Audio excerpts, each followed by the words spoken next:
ميرنا وليد، كل سنة نعم. وانت طيبة ورمضان كريم عليك. وانت طيب يا سيد، ربنا يكرم الجميع يا رب، وعيد سعيد عليكم جميعا. ان شاء قولي الله نكون عرفنا نلم يعني، المايك. قدرنا نلم حسنات كويسه ان شاء الله في رمضان، وربنا يكرمنا يا رب جميعا يا رب. اه يا رب الناس كلها تحس بفرحه العيد بجد من قلبها. قولي لي انت بتابعة ايه في رمضان؟ الحقيقه للاسف ما تابعتش كتير، يعني عايزه بعد رمضان بقى اقعد اتفرج. انا سمعت ان في شويه اعمال حلوه قوي. اه سمعت انه اصحاب الارض تحفه، وعايزه اتفرج على المسلسل بتاع يوسف الشريف.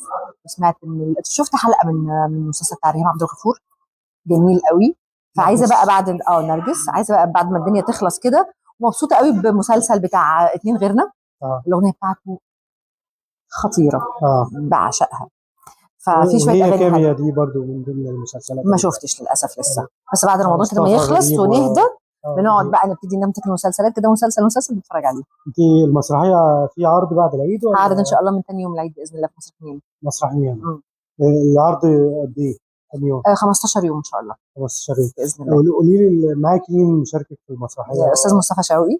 مصطفى حد جميل والناس يعني مبسوطه قوي بغناه وبمجهوده بصراحه. يعني هو ممثل فاجئنا كلنا، لانه مصطفى شوقي اول مره يمثل. يعني كلنا عارفينه باغانيه، طبعا عارفين ملطشه القلوب والقلوب، وانا عارفه وانا من الناس اللي بحب الاغنيه دي جدا. اه فالناس كلها عارفاه بالاغاني، لكن ان هو يبقى ممثل وشايل عمل، دي حاجه جديده بالنسبه للناس. هو بجد عامل عمل حلو معانا، طبعا ناس كتيره جدا يعني. معانا استاذ محمود عامر، معانا بنوته جميله، مع يعني الناس معانا، ناس بجد هتتبسطوا اخراج يعني العرض. سيناريو اخراج مين؟ اخراج الاستاذ مراد منير، هو اللي كاتب وهو اللي مؤلف. اه ال- والبنوته بالمناسبه هي ليلى بنت الاستاذ مراد منير، اه عامله دور عسل، بنوته لذيذه قوي. فلا هتتبسطوا ان شاء الله. شايفه فيها فايزه كمال؟ هي حته منها، انا فعلا بشوف فيها فايزه كتير، يعني ساعات اه كتير قوي انا ببص لها.